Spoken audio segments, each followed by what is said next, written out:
We have one about Netanyahu. So Netanyahu was in Washington DC, he was in the Congress, and they gave him a lot of ovation. Also allow me to, I'm gonna actually search it. Netanyahu. Okay, let's see. Okay, we submitted the crimes against humanity charged were part of a widespread and systematic attack against civilian populace of Israel by Hamas. So, there we go.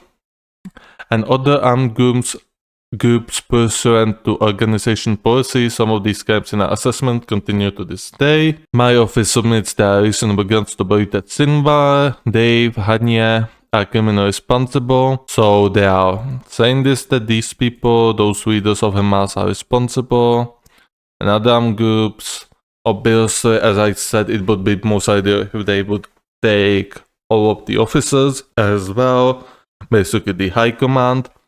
However, the warrant arrest warrant on Palestine, on the Hamas is not what we are here for. We are here for something else. Yes, so yeah, they are saying that these people, Yahya Sinwar, this guy and this other guy, responsible, and they are charging them. So there you go. I mean, the leaders of Hamas are by the ICC. They are charged as war criminals and they should face justice. However, this is not what we are here for. We are here for something a little bit different.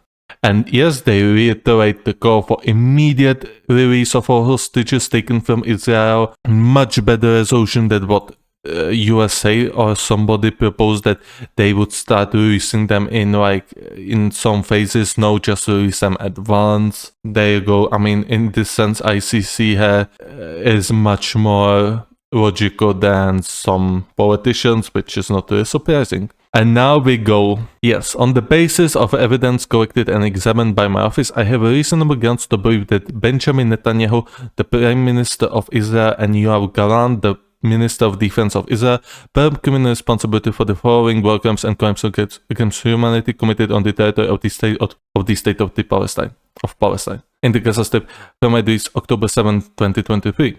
Starvation of civilians, willfully causing great suffering or serious injury to body and health contrary to the articles, cruel treatment, willfully killing contrary to Article 8, murder as a war crime contrary, intentionally directing attacks against civilian population. A lot of civilians died there, and a lot of children died there as well. Extermination, murder, persecution as a crime against humanity, other inhuman acts as crimes against humanity, submits that the war crimes were committed. Indeed, we have collected. Yes, these crimes continue to this day. My office submits that these acts were committed as part of common plan to use starvation as a method of war, collectively punish the civilian population of Gaza, who are the real victims here. And there we go. Israel, like all states, has a right to take action to defend its population. That right, however, does not absolve Israel or any state of its obligation to comply with international humanitarian law, notwithstanding with any military goals they may have.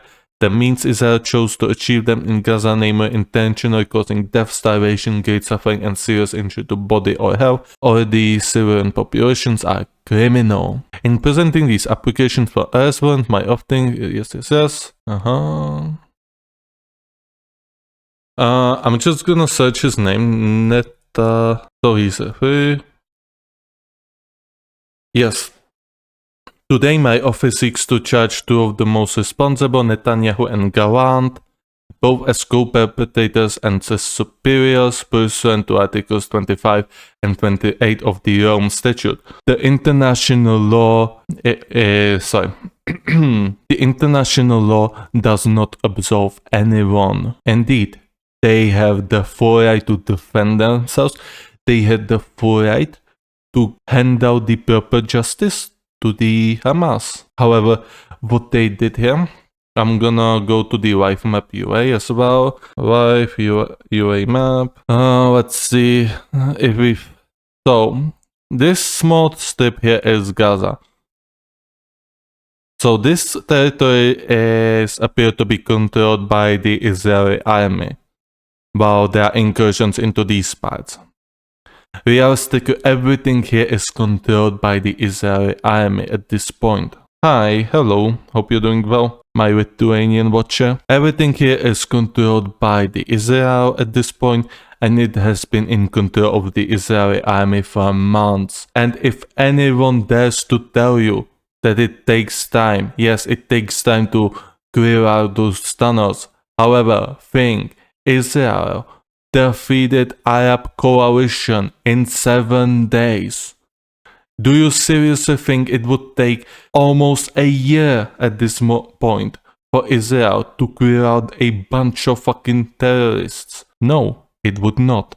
This, what is happening in Gaza, is either an act of utter incompetence or a deliberate act of a villainous nature. And I tend to lean towards the latter. The Israel had the full right to exercise justice upon the Hamas and its members.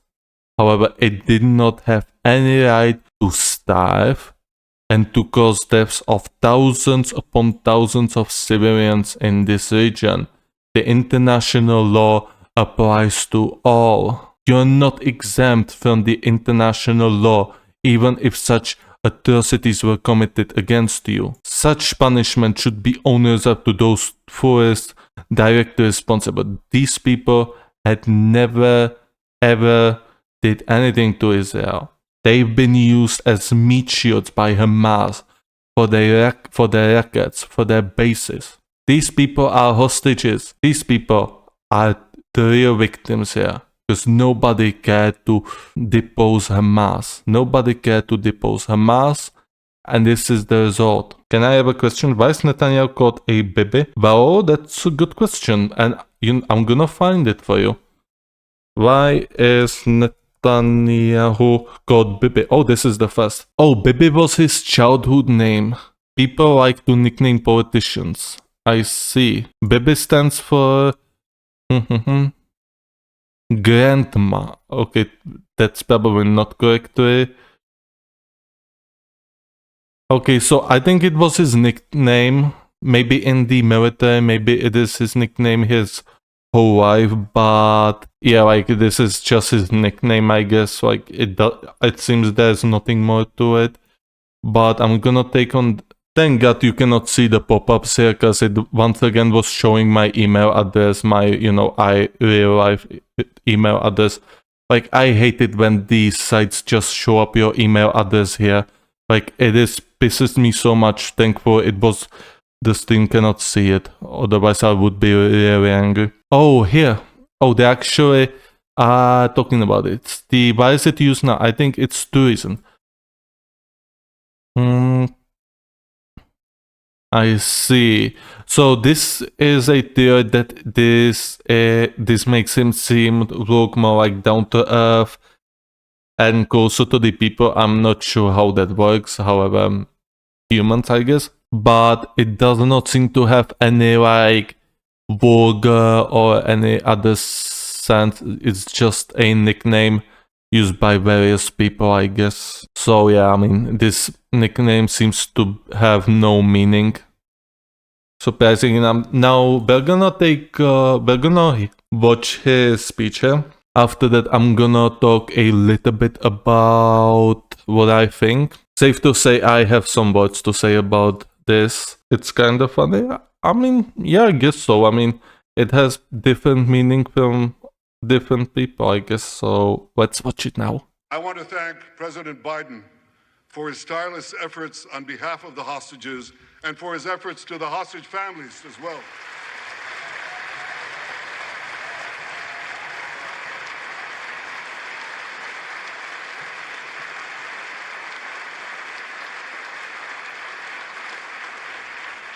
I thank President Biden for his heartfelt support for Israel after the savage attack on October 7th. He rightly called Hamas sheer evil. He dispatched 2 aircraft carriers to the Middle East to deter a wider war. And he came to Israel to stand with us during our darkest hour, a visit that will never be forgotten.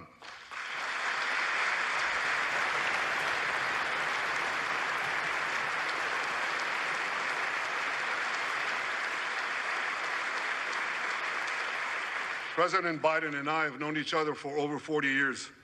I want to thank him for half a century of friendship to Israel and for being, as he says, a proud Zionist. Actually, he says a proud Irish-American Zionist.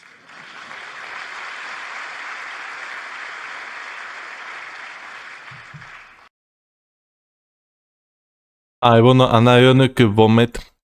So, allow me to remind you that Vladimir Putin, the Russian president, has also a arrest warrant issued by the ICC, the International Court.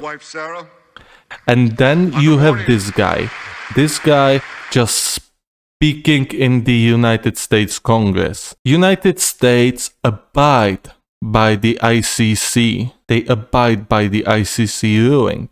However, in this specific case, they made a convenient exception. United States very conveniently decided to ignore the ICC statement, the ICC arrest warrant. And allow me to remind you that this same arrest warrant was issued on the leaders of Hamas, on the three leaders of Hamas, and the arrest warrant was issued on two Israeli politicians, on Netanyahu and his Minister of Defense specifically. There is no anti-Semitist bias here. What I see here, and I was also quite emotional when I first heard about it and was not thinking quite logically.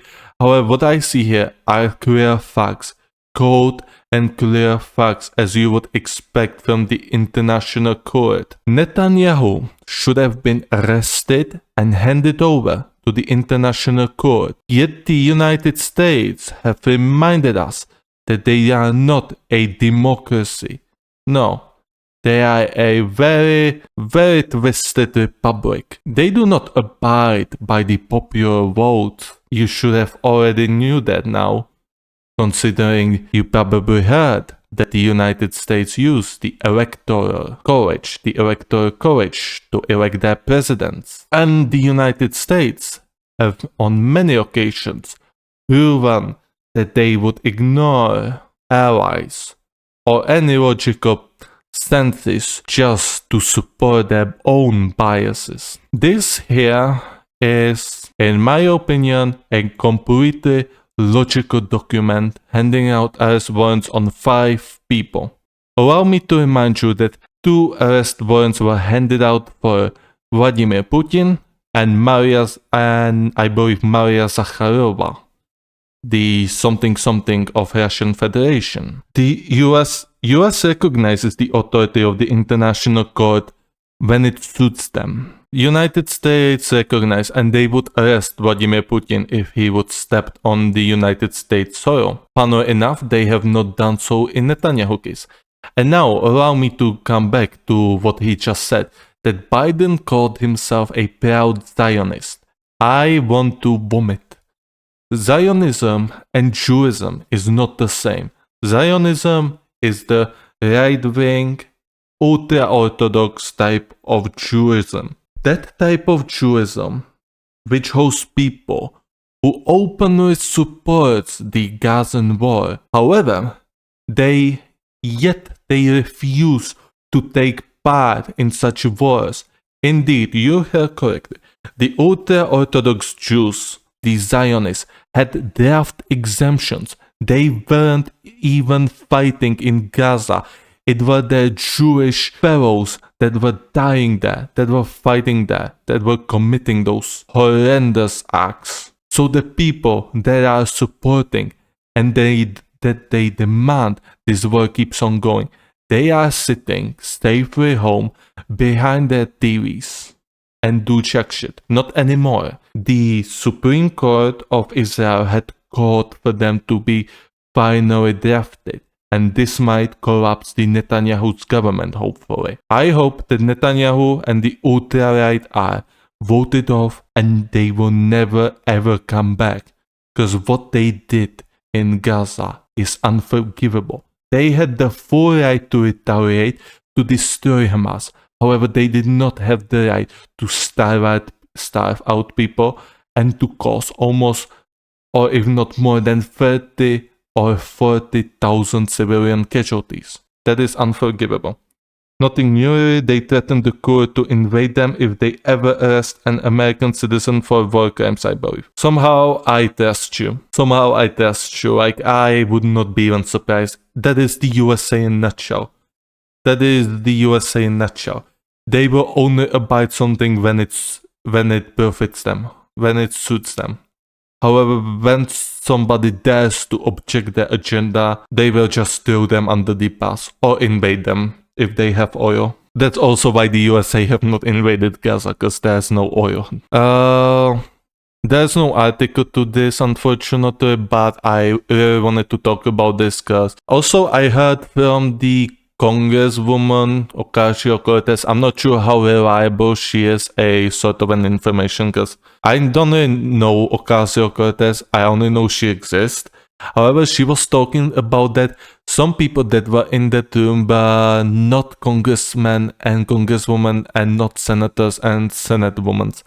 Basically, there were paid actors there to fill out the gaps in the Congress and the Senate, and were simply clapping for this fool. So basically, the United States also pretty much bought paid actors to make it seem like that everyone in the Congress supports this guy. In reality, I mean, you could see the people were protesting and they were quite a bit angry about this. Some people even burned flags. I heard that it was it was a false flag attack. I'm not sure. I'm not gonna judge. I'm not gonna say anything about this because, I mean, I am against burning flags, so however, I do understand that they are ill-willed actors, so I'm gonna say that burning flags is bad, and however, I do definitely understand the rage those people feel that the US is supporting this criminal. This person should have been arrested, and yet he's been treated like a fucking god. Unbelievable. And some people actually said that at this day and age, even Adolf would get a standing ovation in the US Congress. And honestly, if the Germans were not to declare war on the United States of America, were they to beat the British, I think that he could theoretically get a standing ovation, honestly. If Adolf were not to declare war on the United States, if the United States would stay, in the isolationist policy, then honestly, I could see Adolf, one day traveling to the USA and just make one of his, fiery speeches there and getting a standing ovation. I honestly would not be surprised at all. Because, I mean, people do not realize just how much isolationist the USA was in the 20th century. Like, they really did not want to fight in a major war. However, they were more than happy to change leadership in certain countries that were formerly Spanish colonies. They were more than happy to do that, Cuba and Philippines. So yeah, this was not an article, this was a discussion about Netanyahu. As I said, my stance on him is very firm and has been firm on him for a while now. Like, he is a criminal and he should be persecuted alongside the leadership of Hamas as well as the top officers of Hamas. And every single one of them should get the punishment they deserve. And I'm not gonna specify the punishment because we are PG friendly. So they would get a very pretty trip in Minecraft, and I'm not gonna specify any details.